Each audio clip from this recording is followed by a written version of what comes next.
back. I lied. We were supposed to do this live and we're not doing it live. We're back on camera. I can't flip the mirror. It doesn't say MPCs podcast behind me because it's backwards on my screen.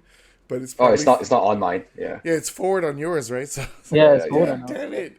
Anyways, as Josh so aptly put in the Google Meet invite, is the price right? We're Is the talking about price right? video games that are ridiculously priced right now.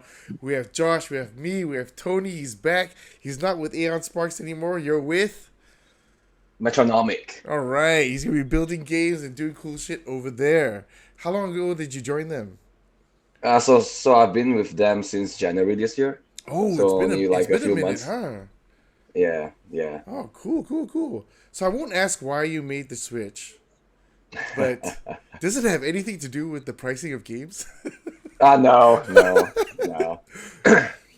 So yeah, so Metronomic was founded by Wan Hasmir. Mm-hmm. He was the lead game designer at Square Enix for 7 years. Oh, So he worked damn. on Final Fantasy 15 and Type Zero, I think. Okay. And the co-founder is Dime, who worked on character design on some Street Fighter installments, I think. Yeah, so he worked as a art director, if I'm not mistaken, Oh, for cool. Capcom for a few years as well. So yeah, we're doing exciting things, but I can't really reveal much because nothing's announced. Understand. There was one game that was released a few years ago. It's called No Straight Roads. If you guys haven't checked that out before, please do. Okay, we'll It's do. a fun game about very musically involved action game. All right. Yeah. That's pretty cool for an update.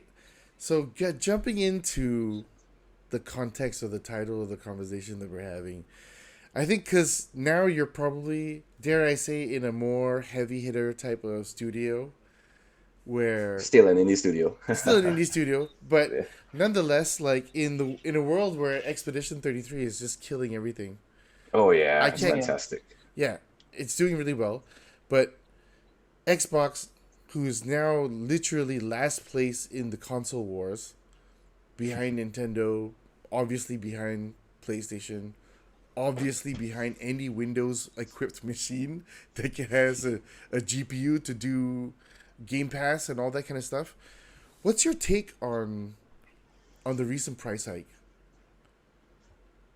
Oh, as a consumer point of view, it No, just no, feels no. like Give a me the glass. gamer. Yeah, Yeah. it just seems like as though they're doing it just because they can, right? And they feel like it seems like they know that the players are just gonna like protest for a while, and then when all the other studios just follow suit and everyone's just gonna pay anyway, and it's just gonna normalize.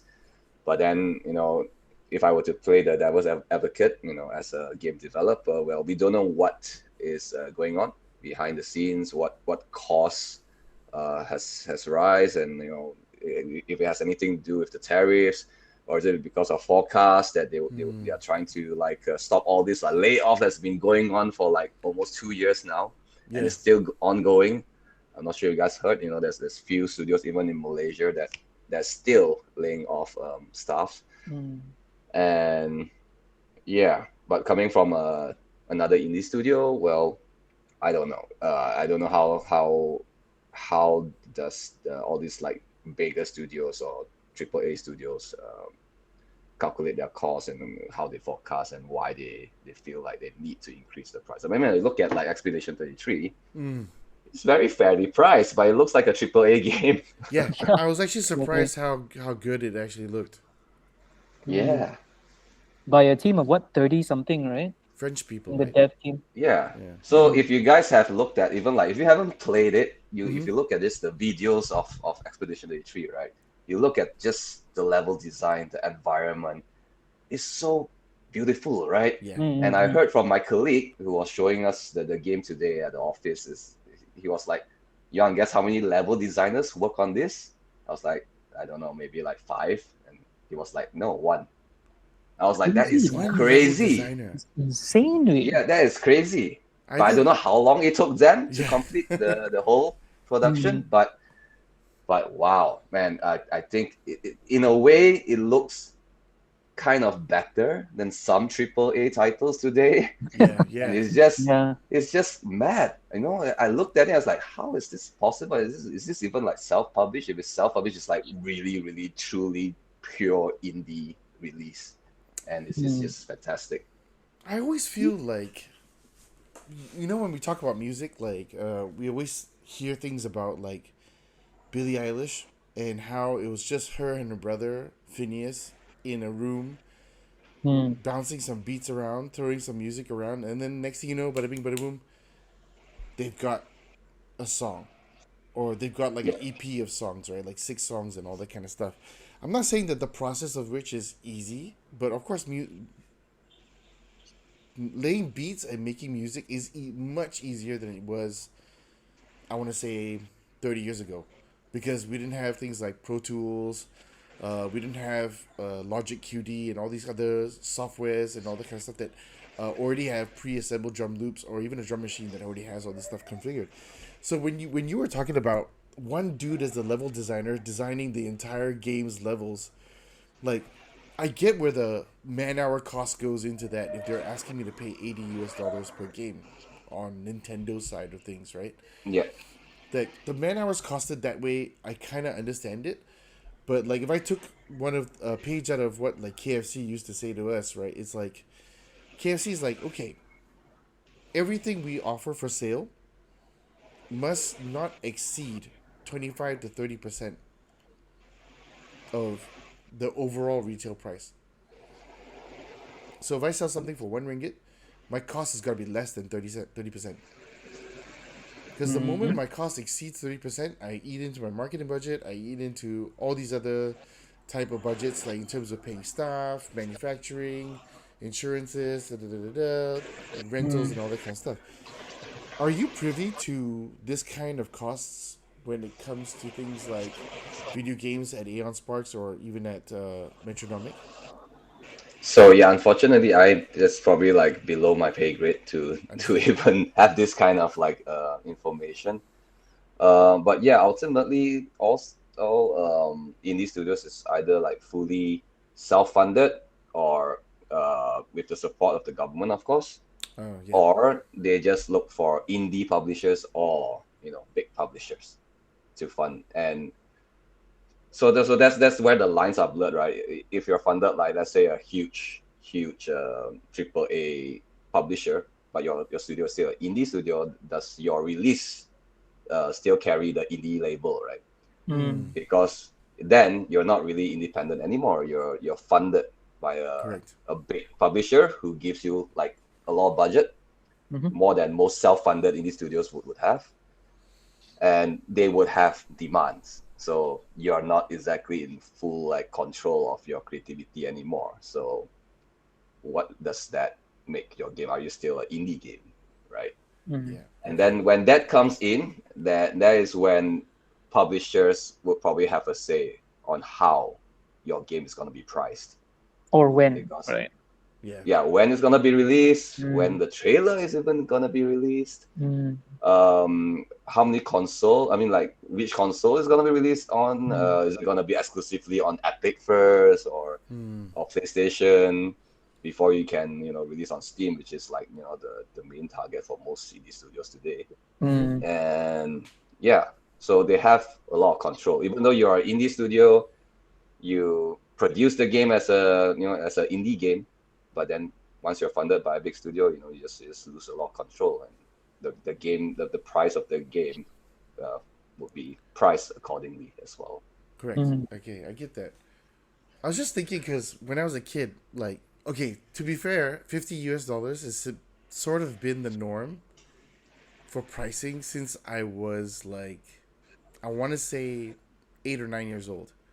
Yeah, so that's the thing, right? So there is an argument out there that goes like the pricing of 59.99 USD has been okay. I mean, I don't know. I think maybe close to 20 years, I assume.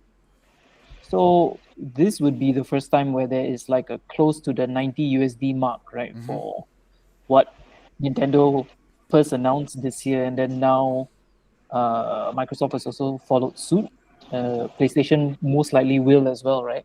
So, I mean, the other side of the coin is that production cost for AAA games, so on, is not going down; it's going up. The prices have not changed in decades, so they are making that argument in terms of hardware dev, uh, software dev, and the fact that it's not experienced the same inflation as other products. I think that's how they're justifying it on one lens, like, which I think to a certain level we can kind of agree, but I think the thing that's catching us as consumers off is the price hike is so it's astronomical.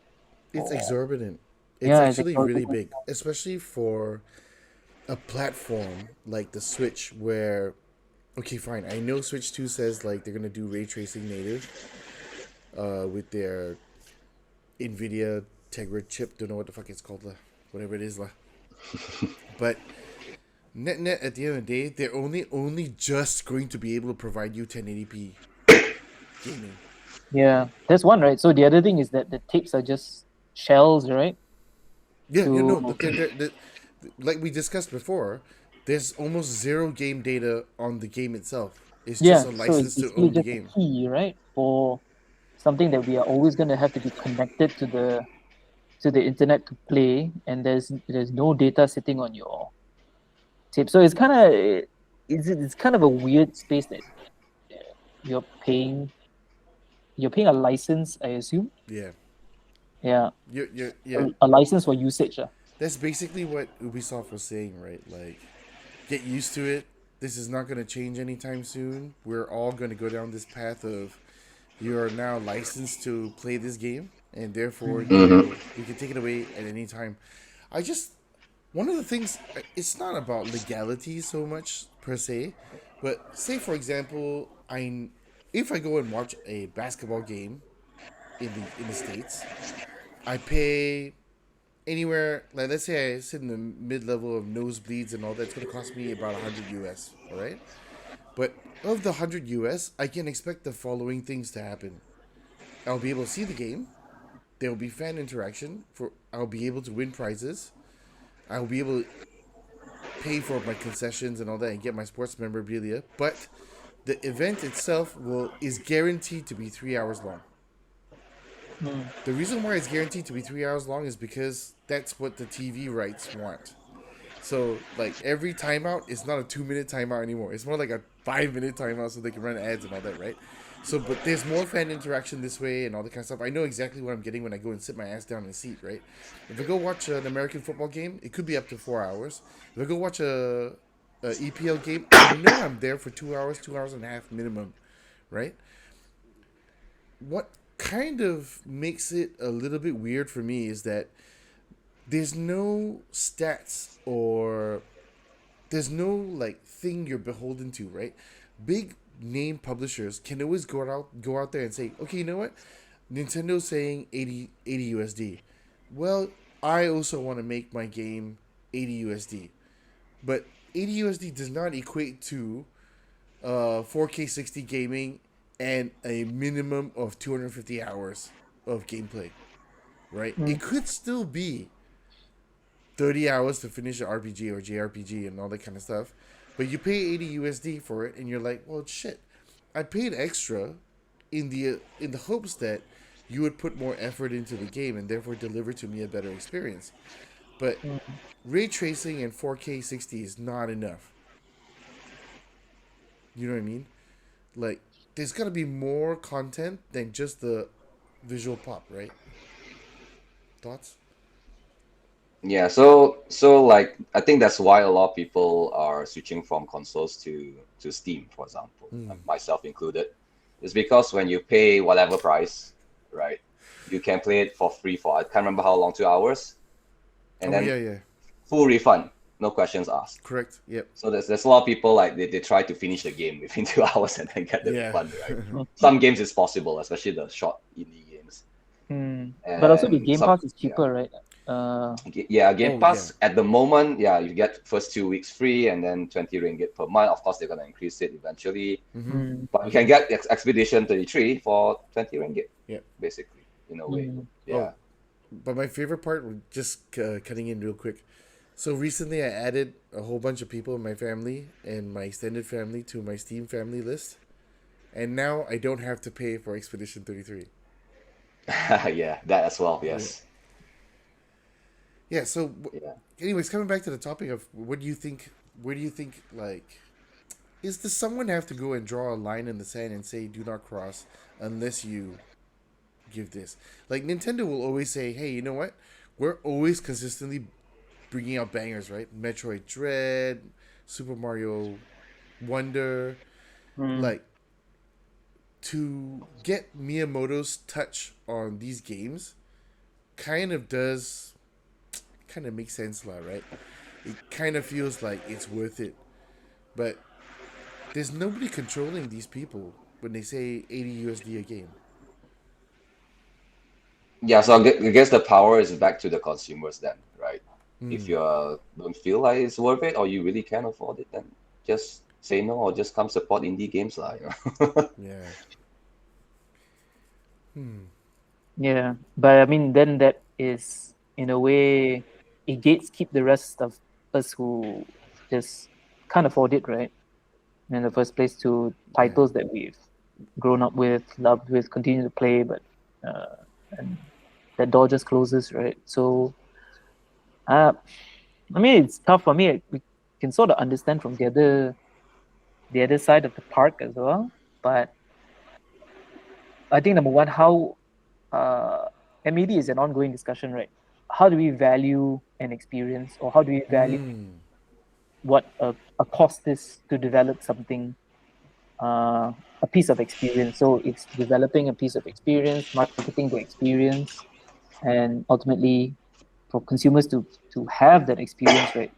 So I think once we are used to a certain mark, the 60 USD mark, then now it's taken a crazy jump, right? So uh, a lot of people question like, where's the limit, because we know it's a boat that raises, it's a tide that raises all boats, right? It will happen.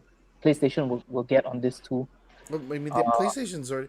So I think part of the thing of what we were saying was that it's Nintendo the one that is currently leading the way when it comes to retail price of games going up. But the more fucked up part was, in spite of the fact that console hardware is experiencing a downtrend in Yeah, sales, yeah. Microsoft Xbox, being the last place guys, were like, hey, you know what? We're losing out per cost, per SKU sold versus a PlayStation, and we don't look as profitable maybe. So we're raising prices on a machine that nobody wants to buy. You know what I mean? Like, the only person that bought an Xbox is me. I'm the only one that has one because it was cheap. You know what I mean? Like, and I wanted to have a next gen console that I can watch Blu-ray films on and stuff like that. Yeah. So I wonder whether or not like, is it just pushing people away? I think it will push the rest of us, maybe. I mean, like yourself and me, I've always been a console gamer, right? I mean, eventually it's going to be, they're not going to be able to justify the prices so they've used reasons like console dev cost and so on in the past, right? That's why they have to increase this, they have to charge for DLC content, all kinds of. I'm not saying that DLC should be free or anything. It should be, because it's additional man hours that's been taken up, right, to develop something. But uh, I mean, like you said, like, I mean, console, aside from the Switch, all other consoles are suffering in terms of the numbers that's being sold in terms of units, right? So Yeah.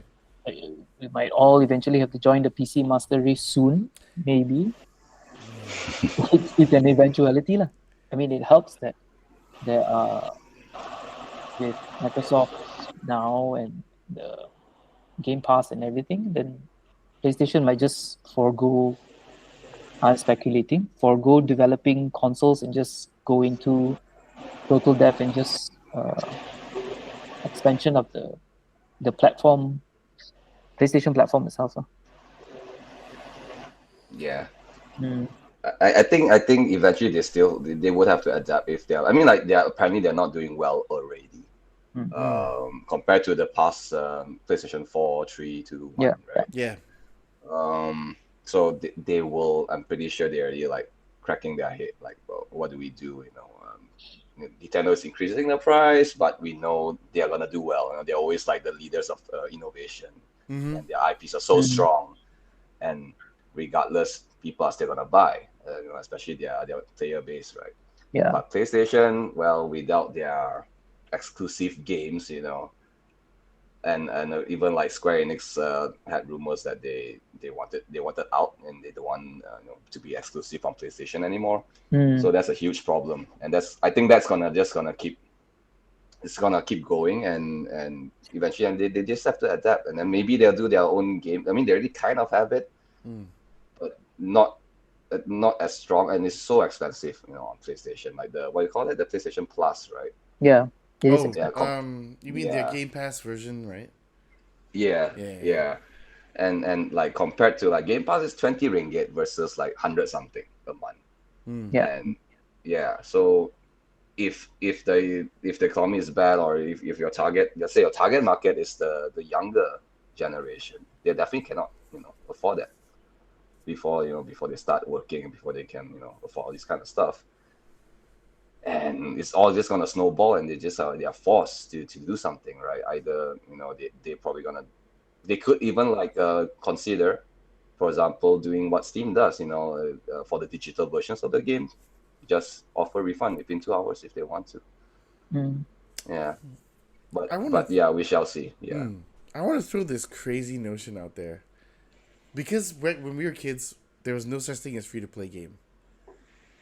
Yeah. Okay, so do you think there's a space for them to sort of market it in such a way that say, look, this platform has XYZ type of games that are free to play, but if you want a great story narrative experience, it's locked behind a 80 USD paywall, but we guarantee the BioWare best writers are going to be working on said item. The level designer is going to be from XYZ game.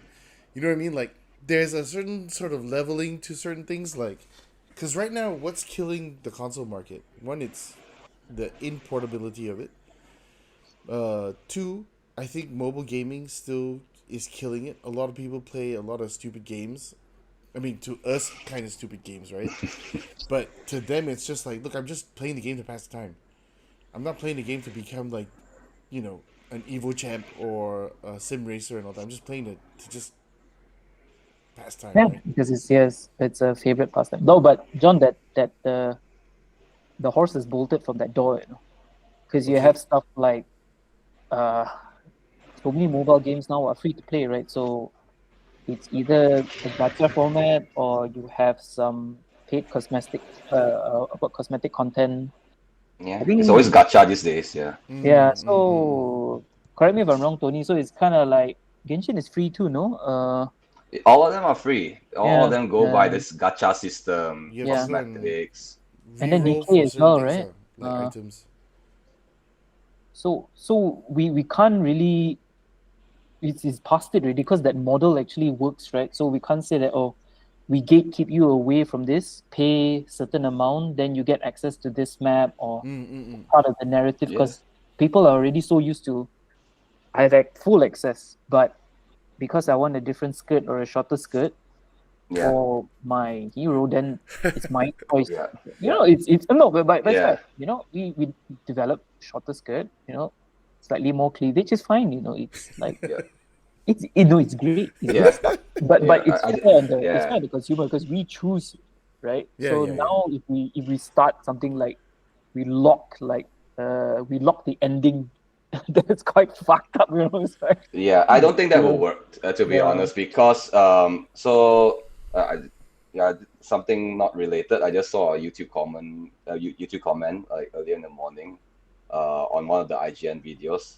They were showing this trailer of this new like Genshin Impact kind of game, Mhm. and one of the trailers was like gathering wives, something in the hill, because it's a Oh my yeah, just a god. yeah, it's a reference to Wuthering Waves, Honkai, yeah. Honkai Star So Rail. it's quite, yeah, Hakka Style, yes, yes. So Mm. that was quite brilliant. We are so based, man. Like as a Yeah, race of humans, yeah, Super man. Like basic. All of yeah.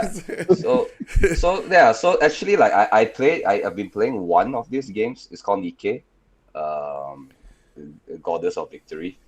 So on the surface, it looks like this raunchy, like really like sexy hentai, almost borderline hentai kind of game.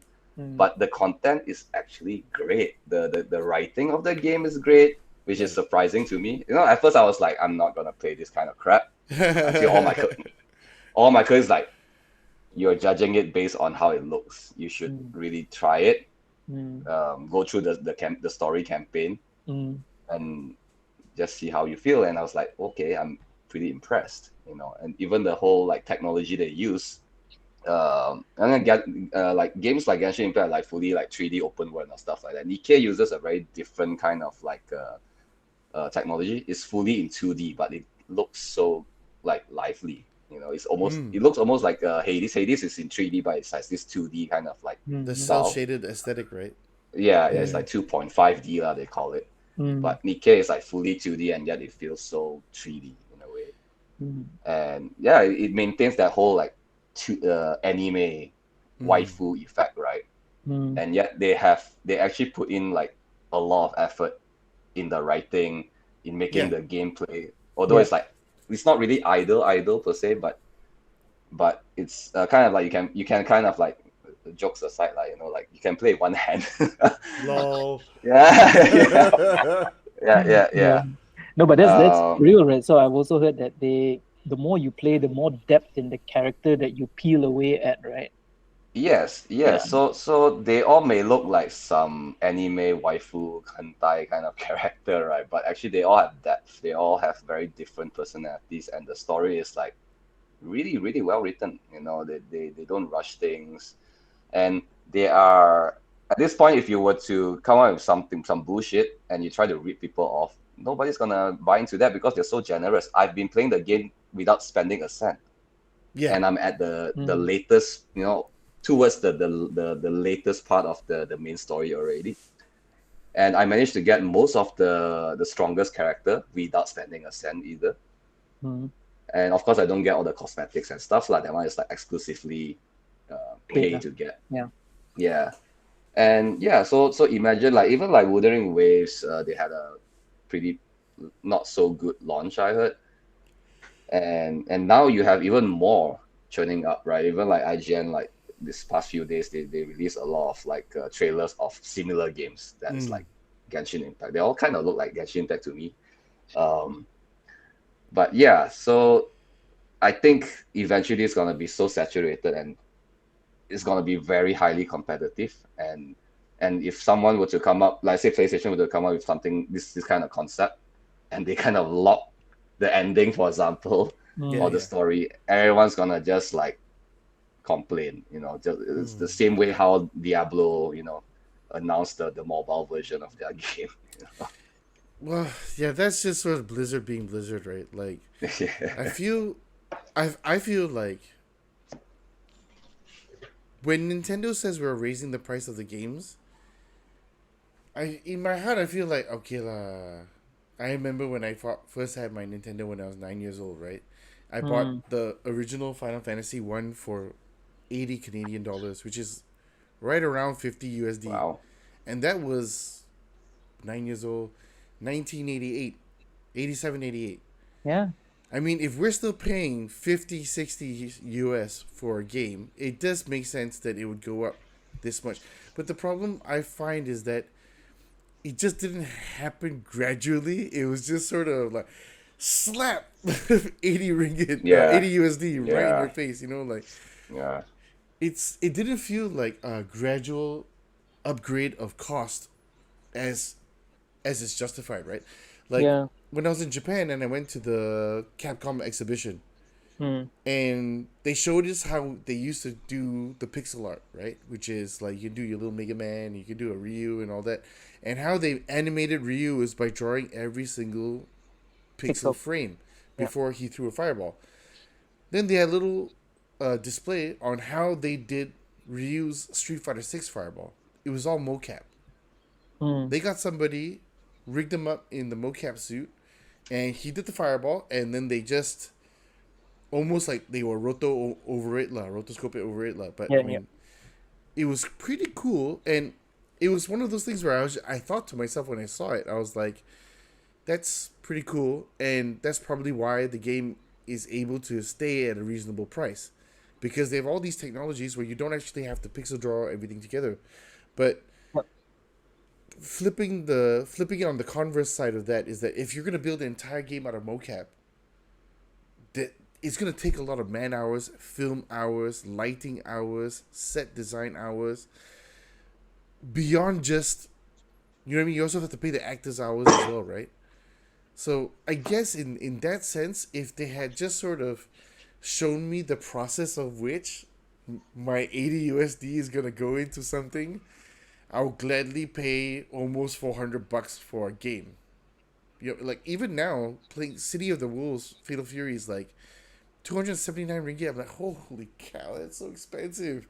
Like, I'm only gonna buy that game when it goes on sale on G2A or CD Keys. Yeah. You know what I mean? Yeah, Like, Yeah. So I Yeah. mean, do yeah, it. I mean, I think most of us as consumers we get it, right? Where you want to show the farm to table kind of, it makes sense. I mean, we appreciate what we are buying into, right? Mm-hmm. But there's also other questions like, for a number of years now, the video game industry has been making like, I think now at this point is maybe 7 times what the movie industry does. We, Oh, really? Yeah, Wow. yeah, it's huge. it's huge. So it's like we have the volume, in this industry. So like, I, I mean, Josh, I yeah, want to ask you real quick. yeah, Do you think, but the split is not even. yeah. You know what I mean? Like, I think mobile gaming is taking the largest number of revenue split amongst all these things. Like, there's a reason why I think consoles are dying, right? And like computers are coming back into the frame. Portable computers are becoming a thing. Is because I think generally everybody's phone is so powerful now. I could run Street Fighter 3 Third Strike. I might Mm, even be able to run Street Fighter 4 in the next iteration of a Snapdragon.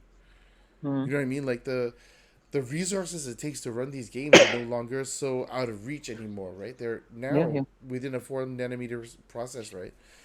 Do yeah. you not think that like that's part of the reason why Xbox and Sony and Nintendo are going, hey, you know what? Like we're making less money overall because of the rev split Yeah, between for sure. I mean, mobile.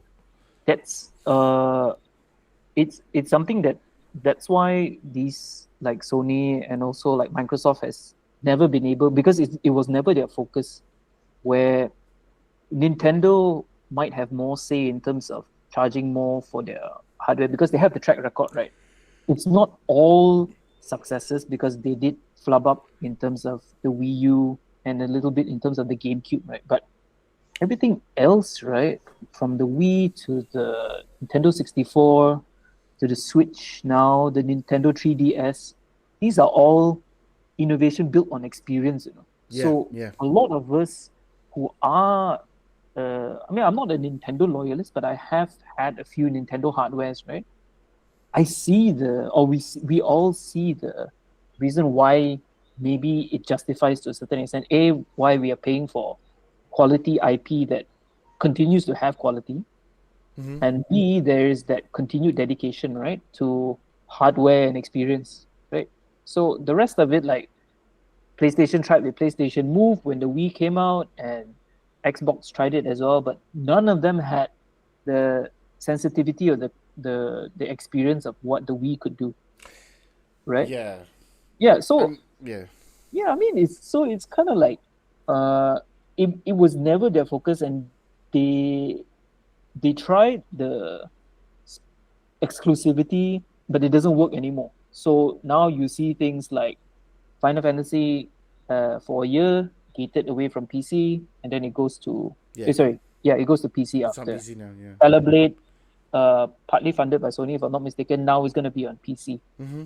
right? So and then even like Helldivers was specifically by PlayStation Studios. studio, yeah, Yeah. PlayStation Studios, but from the get go, it's tried some weird system, getting and then it made everybody angry, right? Oh For yeah, them to sign up because they immediately. forced everybody to register a PlayStation account Yeah. to play So the game. But I mean, they rolled that back so quick it wasn't even funny. yeah, It was yeah, like, exactly. oh, So you're upset. Oh my god. somewhere I think maybe the only path for them now is, I mean, they don't have or they probably don't want to focus in terms of hardware, which is fine. Nothing wrong with that, right? It's a company focus, but they really have to. I don't know. Eventually, they go into the IP game, or Yeah. yeah. I mean, I guess it was inevitable because I think this what they say the seventh generation of consoles was the last generation of bespoke hardware. So Hmm. you had Xbox, which was on based on a PowerPC technology using NVIDIA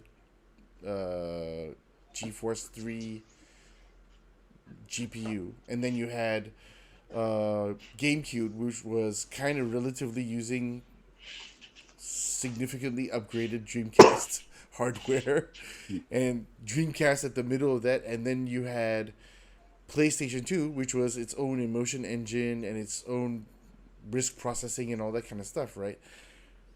Everything after that, like during the Xbox 360 and the PlayStation 3 cell processors, those are just overly complex things. Like the reason why Xbox 360 won that generation is because it was using a Microsoft based OS on a server side quad Xeon CPU, right? The moment we entered PlayStation 4 and Xbox One, it was all AMD architecture, right? It was all basically x86. There's nothing new about it. In fact, I dare say it was behind the times the moment it was released. It was. Yeah. I mean, gone are the days where like, we had like the Sharp 6800 or 68,000 CPU from the Mega Drive, and that was like in fucking everything. It was in like Amiga home computers. It powered PCs because computer software and technology was just hardware side was just not even close to where we are Mm. today, right? I always thought that like PlayStation and them being a walled garden on its own. They may not sell consoles, but they will sell an OS that is works on a specific type of architecture. Mm. You know what I mean? Like lock people into getting like the next generation AMD accelerator processor unit that mimics as closely to what they already have in their consoles now. You know what I mean? And therefore, the transition is not so painful. Right? You can still buy PlayStation controllers, I guess.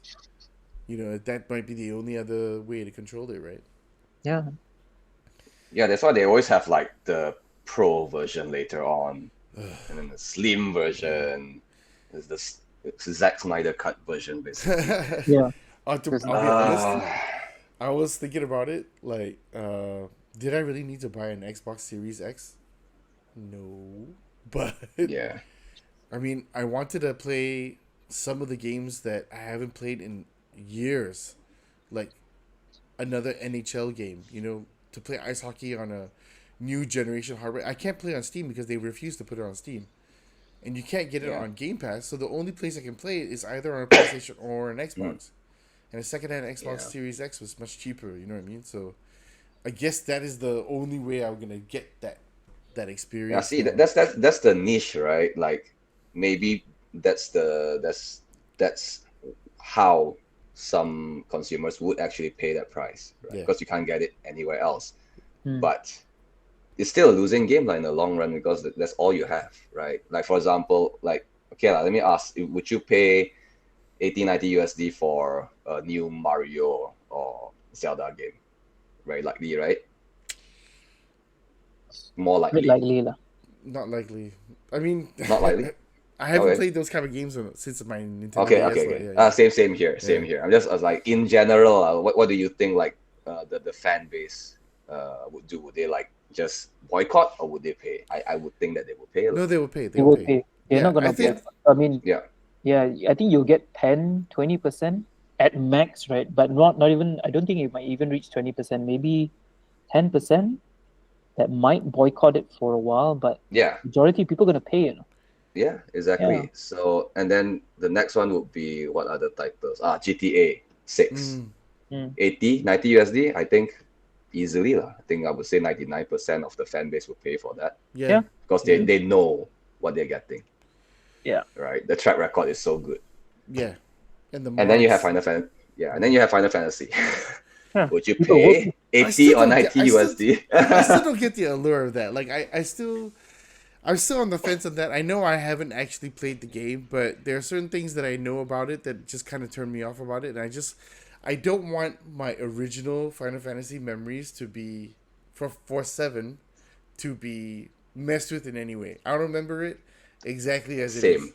Yeah. I know how you feel. I feel the same way. I mean, to be fair to Square Yeah. Enix, remake and rebirth are pretty damn good, right? So, uh, I think when it comes to IPs, right, like Final Fantasy does have a lot of currency still left in the fan base, so people will still give it a chance.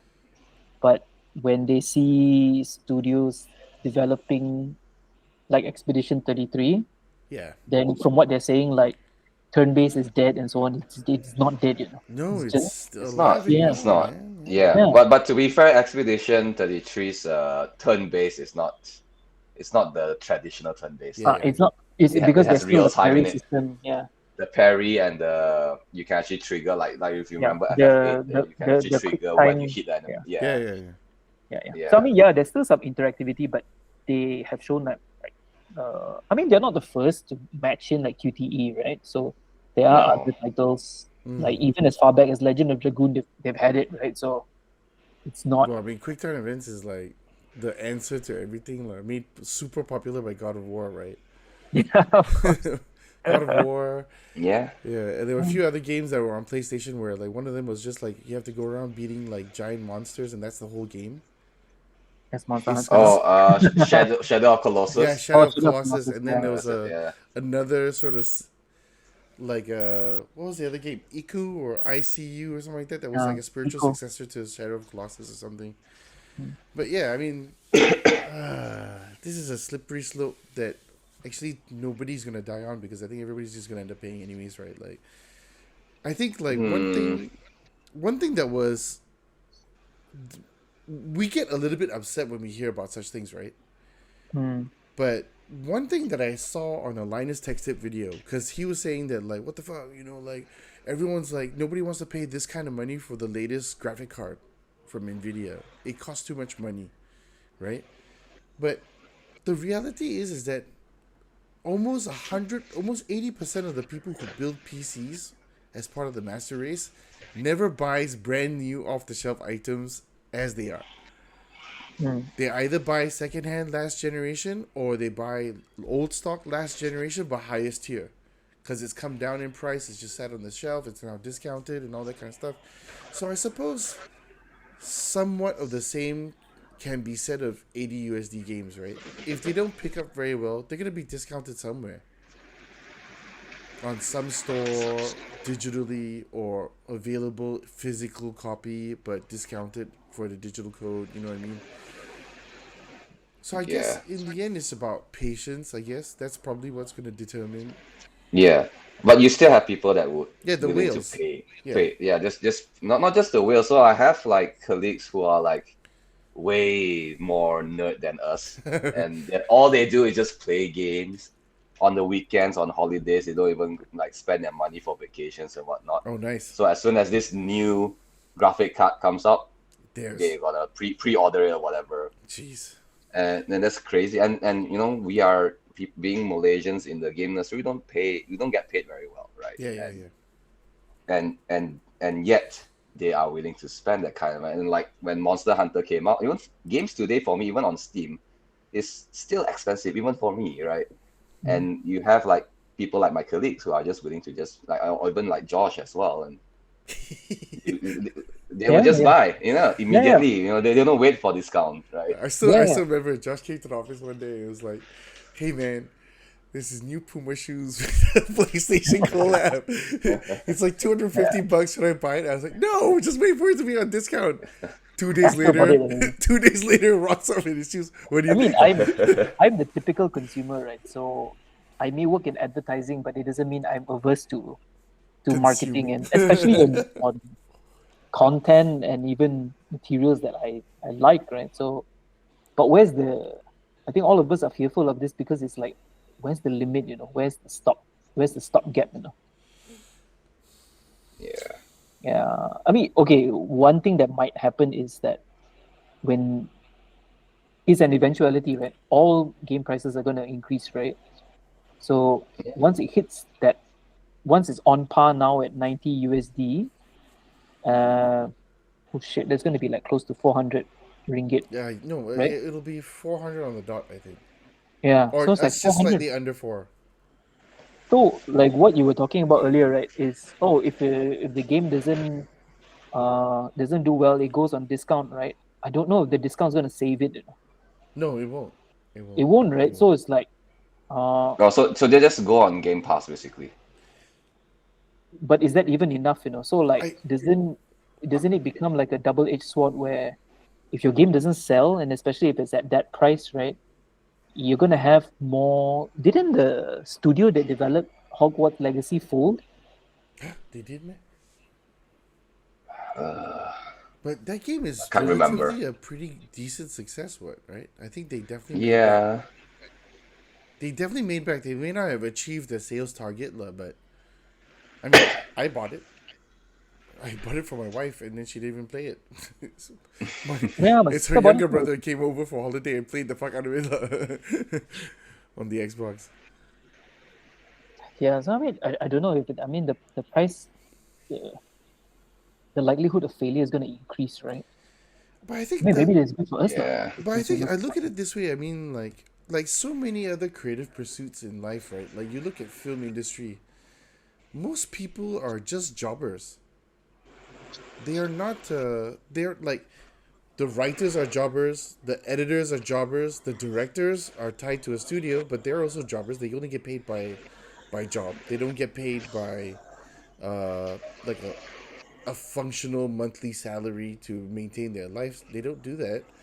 So I kind of understand like if that were the case, then every studio would just be hiring freelancers and you'd be good based on your namesake. So the guy who did every single level in Expedition 33, he's the guy you want to throw like a hefty project based paycheck at, right? He's like, hey, I need some level designs. I want you to direct it.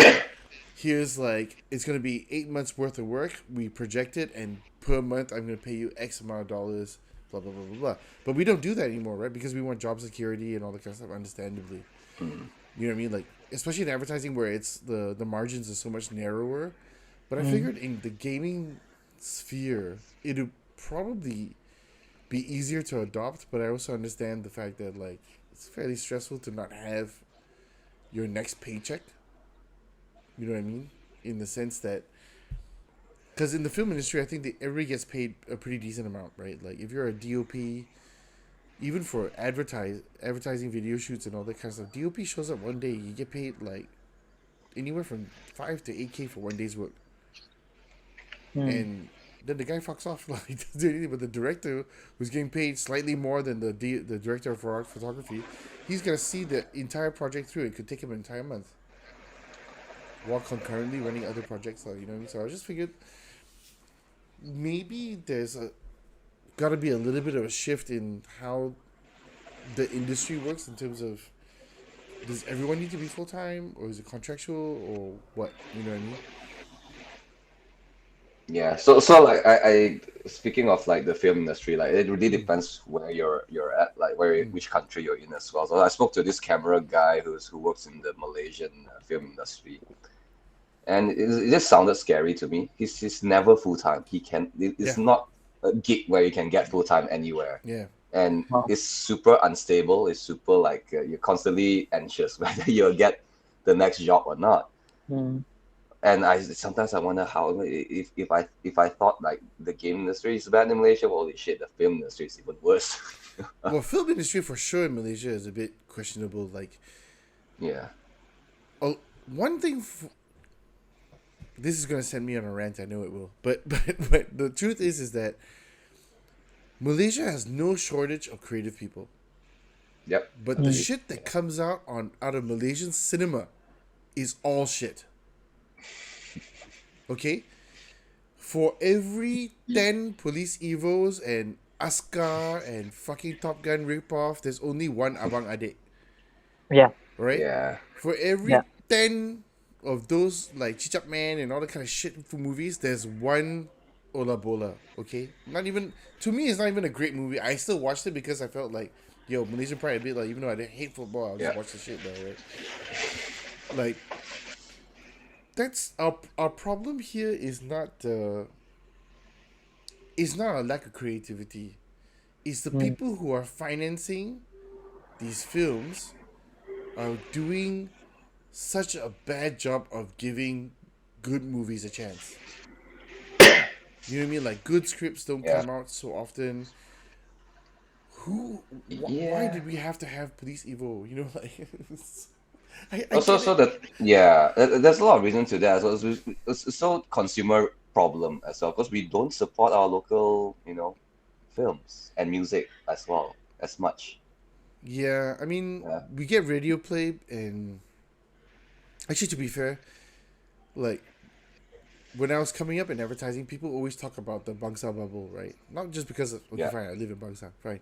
But not just because of that, but because the idea that if you came to Malaysia and only stayed in Kuala Lumpur and you only stayed in the same areas like Bangsa and Damansara Heights and all that kind of stuff, you wouldn't know that the rest of Malaysia doesn't speak English.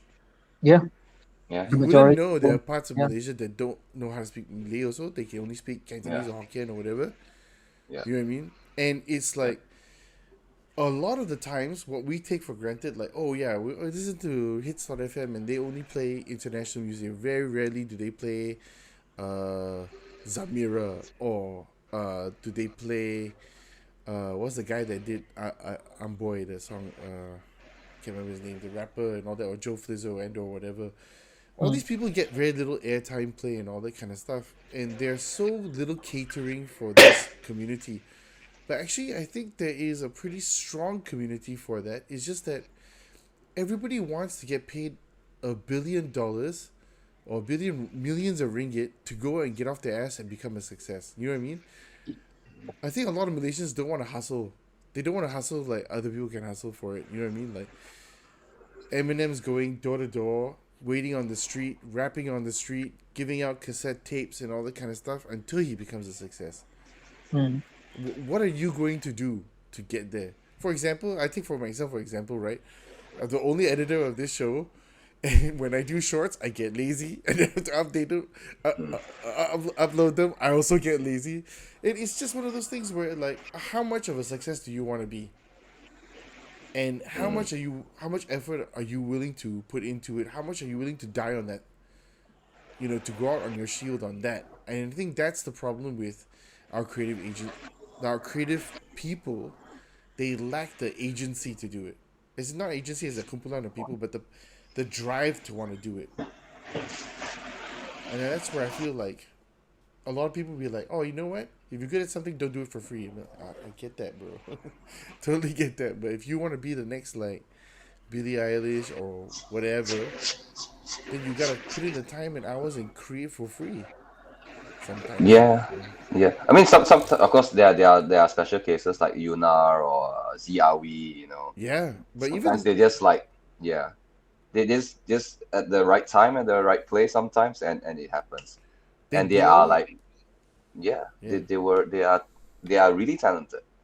And then yeah. compared to like people in the US, like I don't know, it might sound like I'm offending some people, like Sean Kingston, if I remember his name correctly. Sean Kingston. Who's that? The guy that uses that the bass riff from Stand By Me, and then he just make his own song out of it.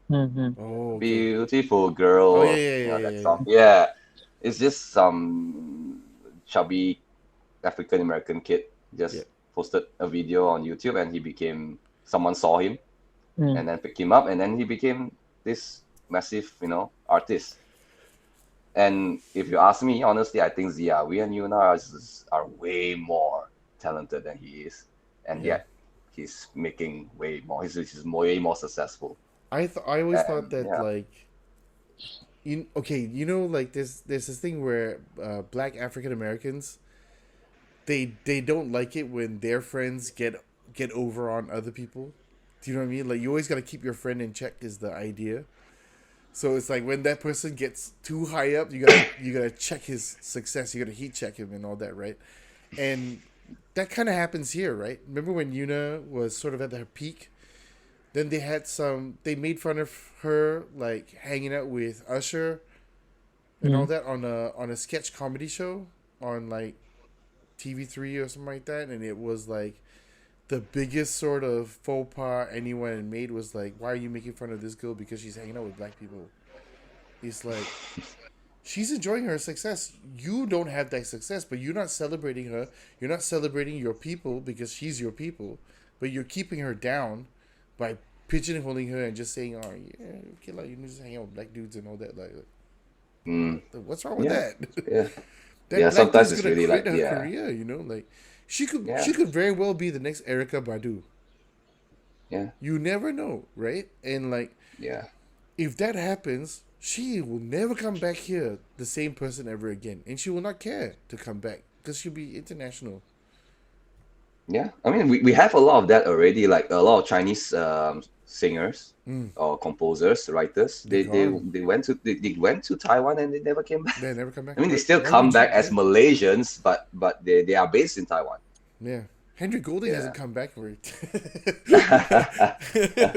Or even Ronnie Chang. Yeah. Although even though he's he now said, he's now an American now. yeah, because they haven't deported him yet. Yeah. All right, man. I think Yeah.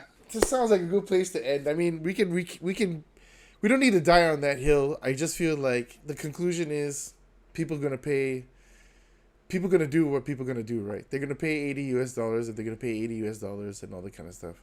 It is the price of admission, but I think that there's so much choice out there that there almost is a excuse, but less of an excuse, but more of a necessity. They drive the price up. It almost seems like a necessity now. Mm-hmm. You think so? Yep. Like otherwise, they're just gonna forever lose to an Apple iPhone or a Samsung Galaxy. I don't know what. Yeah. It's just gonna normalize, right? Like back then, if I were to tell you boba tea is gonna cost 12, 13 ringgit, Starbucks gonna cost 15. Coffee at Starbucks gonna cost 15 ringgit. Like if it was like 20 years ago, you're probably like, that's crazy. I'm never gonna pay for that. Yeah. And Yeah. now, Coffee everyone's from paying for that. Fantastic. And then like even like just maybe even like 5 to 10 years ago, if I were to tell you that, oh, everyone's gonna be paying over 4,000 for their handphones, and we'd be like, that's crazy. That's double the price of Bro, what I'm dude, paying it's today. like Impossible. 8K now, right? Yeah. Now it's Yeah, about the higher specs 6,000. one. Yeah. I mean, the phone that I'm using, at least, even my phone is 4K. Yeah. Compared to my previous phone, it was like only 2K. It's double, just Yeah. like that. Asus ROG phone never used to be anything more than 3,000 ringgit. This is Yeah. like 4,500 Yeah. now. Yeah.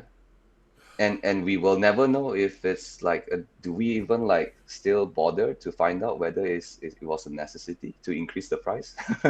No, I mean, No. but at least they told me the reason being is that like having used every single ROG since the first one, I can honestly say this camera is a million times better. It is. But is it It is. is the camera Is it itself worth worth? 1,000 Yeah. ringgit more?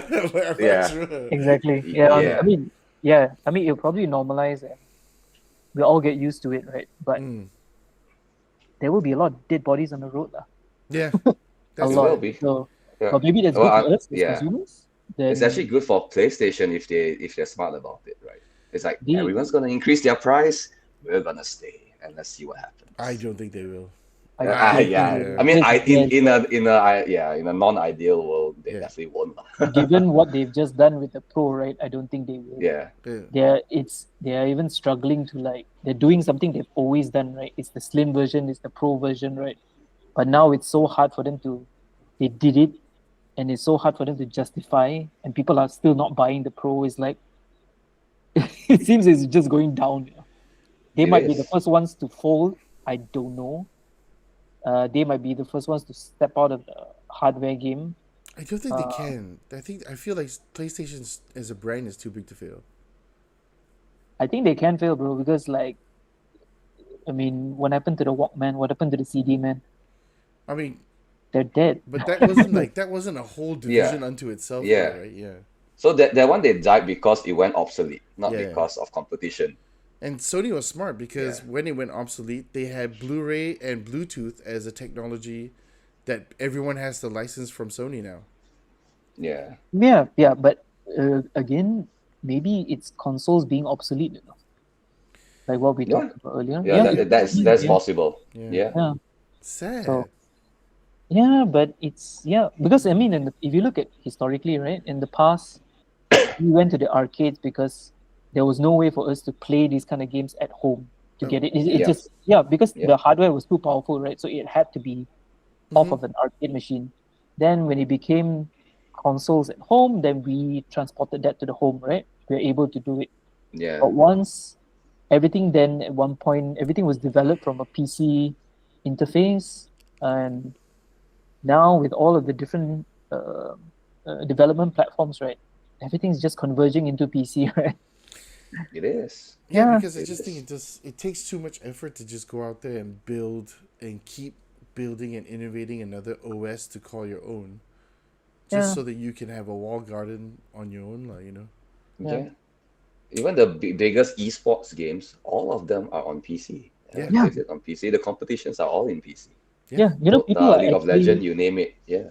like, even in the fighting game scene, right? People are pissed, right? The pros are pissed when the hardware is PlayStation, you know. Yeah, because your Yeah, controller doesn't pissed, always you work. know. Yeah, because the controller Yeah. doesn't work, because the transference of latency is also low, you know. So like they are so used to what PC can give them, right? Like when the platform of choice is PlayStation, they all panic because their performance drops. You know? Yeah, Yeah, except Mena. Fuck that yeah, guy. exactly. I But yeah, hate, I hate, it. I hate watching him win. Oh yeah, you want to man. get no, but that's the point, right? So like now, if it all converges to PC, and the only one that bothers to innovate is Nintendo. Yeah, I mean, you better hope that we all Okay, better hope that Nintendo keeps up with the quality of their content, I didn't want to the conclude. IPs. I didn't want to conclude so late in the game, but never mind. Since you brought it up, my phone is better than a freaking Nintendo Switch 2. Like, come on. I think it's crazy the kind of price that they're asking for. Like, again, it's such a big jump. And on top of that, you don't get to own your game. It's a license, key card code, and all the kinds. A lot of things have rubbed me wrong about what Nintendo's going to do with the Switch 2. Mhm. It's come to the point that I'm not going to sell my Switch 1. Mm. Hmm. Yeah, I'm just going to keep it. Just forget it. There's no point in selling it now. Yeah. Just salty. It's like keeping your MP3 player instead of like subscribing to Spotify in a way. I wish I'd done that. But to be fair, like, honestly, Spotify has opened my mind up to so many different genres of music Mm. that I never would have explored. Like, I was never into Lionel Richie and Phil Collins when I was growing up because that's what my mom listened to, right? But Mm. now I listen to Lionel Richie and Phil Collins because I'm like, Yeah, same. the composition Similar, of music yeah. is so different back then. You know what I Yeah. mean? We're So John, Yeah. like you said, right? Most of us are gonna keep our Switch, right, and not go to the Switch 2. But if they try what PlayStation has done, right, it's gonna accelerate their death. You know? So what PlayStation has done is that they've made the mistake of making a lot of their games as much as they can. The PS4 is still alive. yeah. Yeah, Yep. that's a mistake. You know? I don't think they're gonna do that with the Switch 2. I don't think either, Yeah. and I think it'll be a little bit stupid of them to do that, I because mean, why cut off your own nose, right? Yeah. Because if you want people to migrate, the only thing I think they're doing that now is with the latest Pokemon, but because it's in a weird jump, right? It's coming out in the year that the Switch 2 is coming out, which is, by the way, next month, right? So oh yeah. yeah, it's actually next I month. haven't It's even super cool. bothered to bookmark it. Yeah. I'm not gonna buy it, like, because I'm more concerned about the battery and performance and so on. Yeah. So within the first year and a half, 2 years, I won't touch it. Actually, I tell you, man, like, I think like, if Nintendo really wanted people to migrate to Switch 2, I would just introduce a firmware update to all the Switches, overclock it by 30%. Everyone's going to complain about how much battery is being taken to run the games at 720, but the games look damn nice, lah. And you say, oh, but this is like, this is what the Switch 2 is.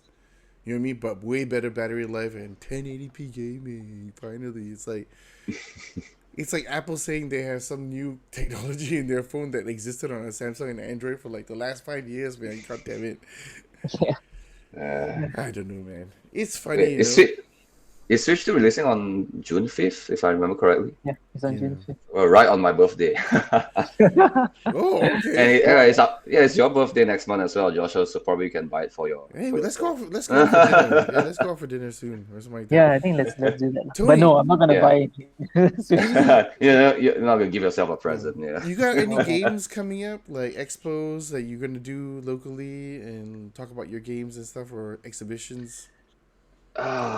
So yeah, I can't say anything until so my not just my hands, my whole studio's hands are tied. We can't really say anything at the moment. But other than that little teaser that my studio released even before I joined them a few years ago, that is the only one. That's the only hint.